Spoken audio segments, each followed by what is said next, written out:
Kapatid, musta? Tara, Bible study tayo. Basahin po natin ang Matthew chapter 4 verse 3 and 4. During that time the devil came and said to him, "If you are the Son of God, tell the stones to become loaves of bread."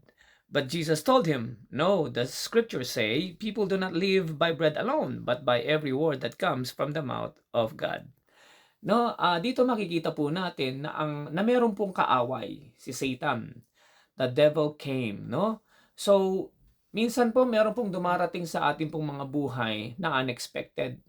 Minsan may dumarating na mga pagsubok, ng mga challenges, ng mga trials sa buhay, no? At hindi natin alam minsan kung bakit nagkakaroon ng ganong klaseng mga pangyayari. Hindi mo pala alam, inaatake ka na ni Satan, no?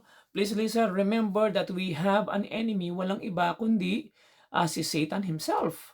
Ang demonyo at ang gusto ng demonyo, sabi sa Bible, Satan comes to steal, to kill, and to destroy. Yan po ang plano at pakana ng kaaway sa ating pong buhay. So kapag meron pong mga nangyayaring masama, no, sa ating pong buhay, huwag mong sisihin ng Diyos. Meron pong demonyo, meron pong satanas na wala po siyang ibang intensyon kundi wasakin ang iyong buhay, guluhin ang iyong buhay, bigyan ng sakit karamdaman ang iyong katawan, no? Bigyan ng kaguluhan ang iyong buong pamilya. Why? Dahil meron pong kaaway. At sabi pa diyan, if you are the son of God, no? Minsan sinasabi natin na Kristiyano tayo pero hindi tayo exempted. Kahit pa anak tayo ng Diyos. Lalong-lalo na tayo po na bilang mga anak ng Diyos ay aatakihin po tayo ng kaaway. So no one is exempted from the attacks of the enemy, no? Pero ang kagandahan, kasama po natin si Jesus. We don't have to face the enemy alone, no? At ito po ay isang invisible enemy. Pero buti na lang meron po tayong Jesus Christ na lagi pong pumoprotekta sa atin. Sabi niya, if you are the Son of God, tell these stones to become loaves of bread. So dito ang temptation po na pinresent ni Satan kay Jesus ay tinapay. Bakit? Dahil gutom siya. So meaning to say, si Satan, when he attacks, alam niya kung ano ang iyong kahinaan. Kung kailan ka mahina, kung saan ka mahina, doon kanya i-attack, kapatid. No? So kilala mo sarili mo, kung saan ka malakas at kung saan ka mahina, dahil doon ka attack ng kaaway. Ang kahinaan mo ba ay bisyo? Ang kahinaan mo ba ay sugal? Yan ba ay kagaspangan ng pag-uugali? Madali ka bang magalit, no? Madalas ka bang makipag-away? Meron ka bang kasungitan? O kaya naman ay meron kang kahinaan pagdating sa pera? Madali ka bang ma-depress? Kung yan ang mga kahinaan mo, alam na alam ng kaaway yan ni Satan, no? So, ang buti na lang, kung alam ni Satan ang iyong kahinaan, alam ng Diyos kung saan ka din mahina at alam niya kung saan ka malakas.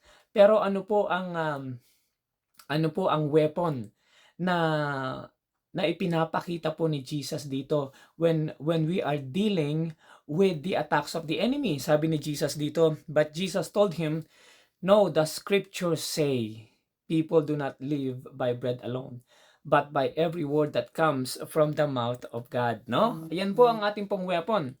Our weapon po is the word of God. Kaya po sa Bible, ang tawag po sa salita po ng Diyos is the word of truth, no? So meron pong sword of the spirit na tinatawag. Sabi sa Bible, for the weapons of our warfare are not carnal but mighty in pulling down strongholds. So anong ibig sabihin nito? Ang kalakasan po ng nating mga Kristiyano ay manggagaling po sa salita ng Diyos. Lagi mong kapag pinapaalala ni Satan ang yung mga past mistake, no, ipaalala mo sa kanya ang scripture. Lagi mong sabihin sa kanya, Satan, it is written, it is written, it is written. Dahil kapag hawak mo ang salita ng Diyos, walang magagawa si Satan because he is also under the authority of the word of God, no? So sabi ni Jesus dito, no, the scriptures say people do not live by bread alone, but by every word that comes from the mouth of God. Ngayon, Kung alam mo kung ano ang paraan ni Satan para ilayo ka ni Satan sa Diyos, no? Maraming paraan. Kaya hindi ka nakakapagsimba, kaya hindi ka nakakapagbasa ng Bible, kaya hindi ka pumupunta sa mga Bible study, no?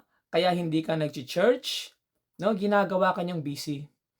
No, minsan busy ka sa trabaho, minsan busy ka sa iyong mga extracurricular activities, busy ka sa maraming bagay, pero wala kang panahon sa salita ng Diyos. Kapatid, that is really very dangerous. Why? Dahil the only weapon that we can use against Satan's attack in your life, no, ay ini-ignore mo at hindi mo binibigyan ng panahon, hindi mo binibigyan ng oras, hindi mo binibigyan ng value sa buhay mo, then you are in great danger. Dahil si Satan, he only listens to the word of God, to the scripture, no?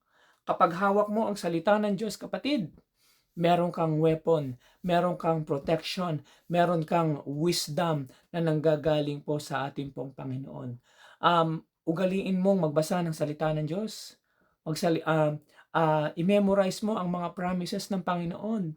Dahil sabi ng Panginoon, "For I know the plans that I have for you, declares the Lord, plans to prosper you and not to harm you." At alam mo, sabi pa po sa salita ng Diyos, "I have given you authority to trample down snakes and scorpions and over all the powers of the enemy." Imagine, kapag alam mo ang salita ng Diyos, hindi makakaporma si Satan sa buhay mo. Ipagdasal mo ang iyong pamilya.